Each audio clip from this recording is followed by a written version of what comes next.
Hi, everyone. I'm Julie Pennell, and welcome to Write Your Story. This is a series where I get to interview my favorite authors about their journey to publication. And today I am joined by Tia Williams. Hi, Tia. Hi. Hi, how are you? Hi. Thank you so much for joining. Thank you for having me. This is exciting. So, I'm sure everybody has heard of this book. This is one of the books of summer, 7 Days in June. Let me just go over a couple of things. So, instant New York Times bestseller the first week, Reese Witherspoon's book club pick for June, Yeah. and it was just announced that they are adapting it into television. Yes, I can't believe it. Amazing! You are on fire. It's so surreal. I'm so excited. Oh, how amazing is that? And I absolutely love this book. I You can still see like there's sand on it from the beach. I took it to the beach last Oh, week. I love it. It's Um, a good beach book. It is. It is. So we'll talk about that a little later. But we met in 2017 first Mhm. at the Her Campus conference in New York City. We were both on a panel for how to write a novel because I think both of our books had just recently come out. Those kinds of panels and conferences are kind of the inspiration behind this series because it involves two of my favorite things. So the first is hearing other authors' stories about how they got um, their career, and also encouraging others to write their own first novel that they've been wanting to write. Yes. So I think that always the most important question to ask an author first is, when did you realize that you wanted to become an author? So I'm one of the weirdos that always knew. Like there was never a question about what I was going to do. I wrote my first book at 7 in my mom's steno pad, and I even wrote in about the author. It was like Tia Williams, comma 7, comma is the youngest writer you've probably ever heard of. Like Oh my God. I, yeah, I always knew. So that was always my goal. And I was obsessed with fiction writing. But the other thing I was obsessed with was fashion and beauty. Mhm. So by the time I got to like late high school, college, I decided that I was going to move to New York after I graduated from college, and I Mhm. was going to be a magazine editor at fashion magazines, and I would also write novels, and that's what I did. And so I've always had like this dual path. Yeah, I love that. And, one of the things about your first novel was The Accidental Diva, which Yeah. was about a beauty editor. Yes. And this novel is about an author, which you are obviously an author. Do you always draw inspiration from your own life when you're coming up with your stories? I do. Yeah, I always take from my own life. My first novel, The Accidental Diva, was about a 25-year-old beauty editor at a fashion magazine, the only Black one in the industry who falls in love with a spoken word poet. And all of those things was what was happening to me at 25. Um, and I was working at Glamour at the time. I was dating this poet who was very charismatic and insane. And this is like in the Devil Wears Prada years of magazine publishing. So it was a tough gig. And then I had this insane relationship. So I was like, you know what? I am putting everything in storage. I'm breaking up with this man and I'm moving to Seville, Spain to go on sabbatical for 8 months. And so that's what I did. And while I was there, I just started writing fiction for myself, like rewriting the crazy relationship that I had, but like writing it in my favor so that he wasn't a jerk and it was fabulous and it all worked out. And by the end, I was like, oh, I just wrote a novel. And then with The Perfect Find, it's about a fashion editor who is 40 and falls for a guy that's almost half her age. That kind of happened to me. And then with 7 Days in June, the protagonist is um, a single mother, an author living in Brooklyn, 12-year-old daughter with a lifelong migraine condition and a Creole mother from Louisiana, and I am all of those things. So you always, for your ideas, does it just come to you? Like, is there just a feeling that you get when you come up with an idea, or do you brainstorm? How does it happen? I don't brainstorm. It usually comes from something I'm trying to work out in my real life. With 7 Days in June, I was I was in a tough place. It was like right around the time I met you on the panel. My last book had come out. My migraines had gotten really bad. I hadn't been on a date in ages. I felt like I was raising my daughter from the couch because I was either in terrible pain or like groggy from the painkillers.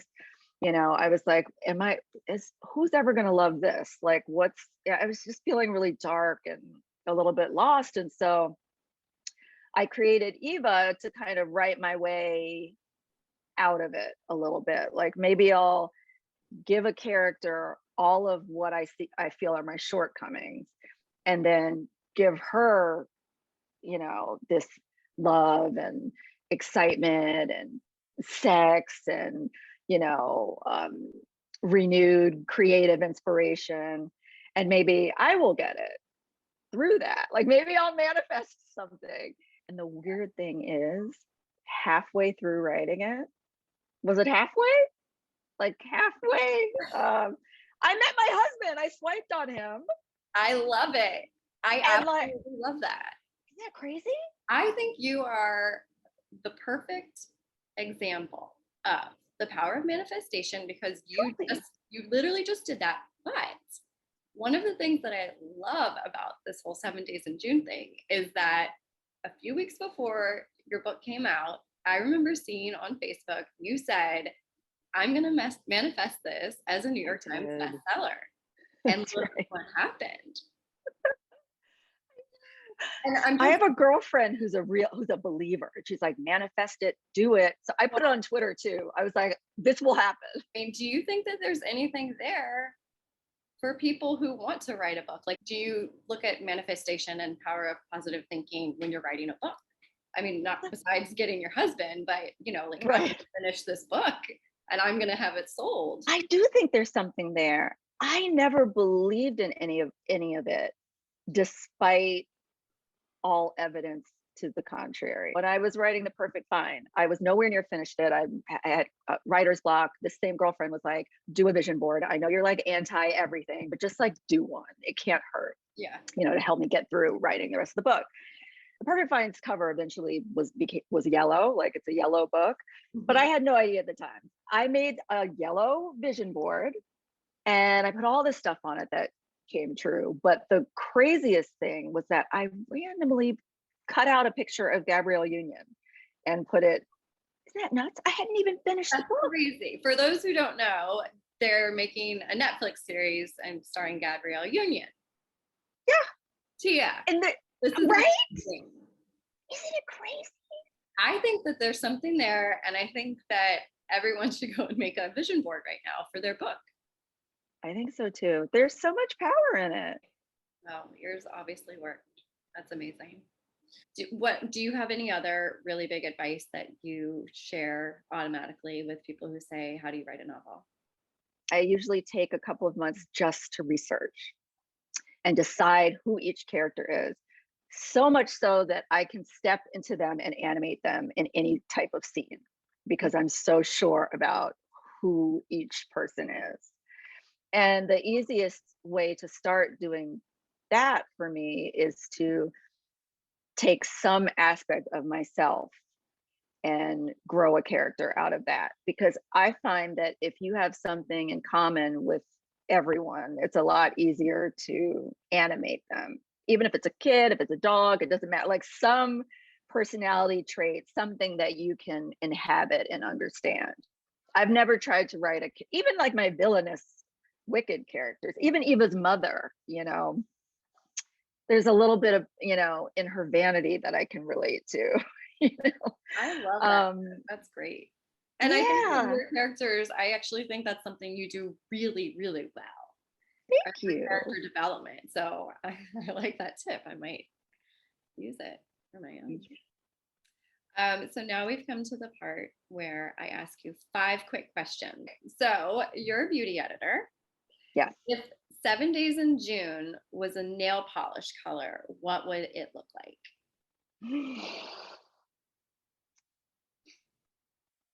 Fuchsia. So how did you celebrate when you found out that 7 days in June was a Reese Book Club pick? This might sound odd. Remember, I'm in Brooklyn. Okay.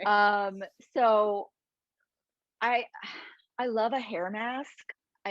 After I had a complete like nervous breakdown of excitement and hysteria, I put in a hair mask. I wrapped my head in saran wrap because that's important for penetration.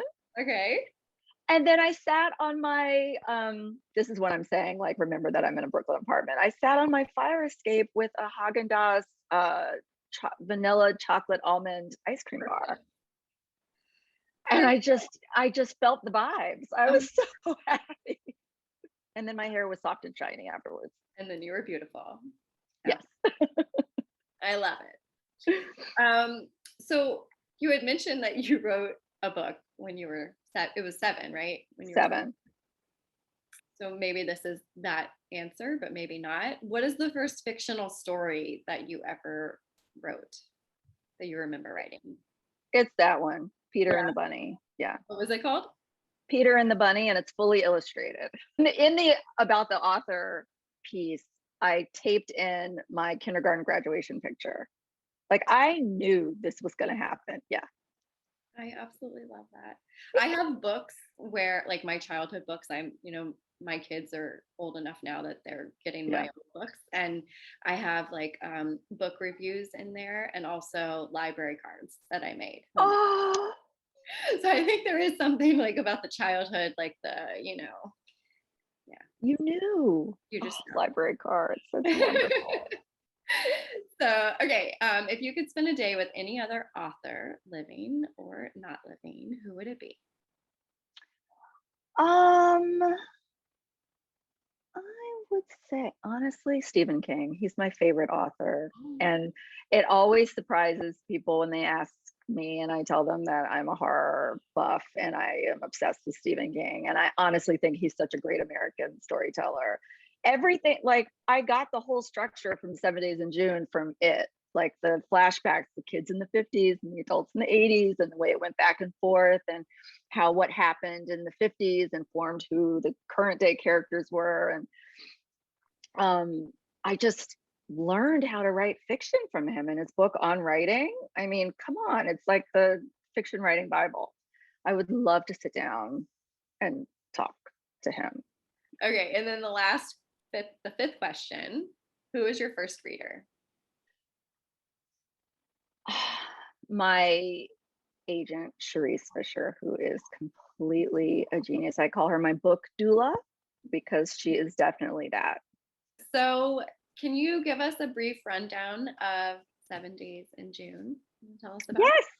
Yes. So 7 Days in June, I've always been into second chance love stories, and that's what this is. So it's about 2 famous authors who meet at a fancy literary event in New York, and sparks fly. But unbeknownst to everyone there, they actually know each other because they spent 7 days back in high school embroiled in this torrid romance. And then they went their separate ways, never to speak to each other again. But you find out that they have been communicating through their books with each other for the past 15 years. And so now they're back in each other's lives and they have to figure out what to do with each other. And it's amazing, and there's no surprise why it's such a buzzworthy book right now. So I'm so happy Thank for you. you. Well, this has been so fun. I'm so excited. I'm going to go make my vision board right now. Do it. Um, thank you so much and enjoy the ride right now. Thank you. And thank you for having me on. This is so much fun. We'll be seeing you soon and hearing more about this book, I'm sure, all summer. So, Hope so. all right. We'll see you later. Bye. Thank you.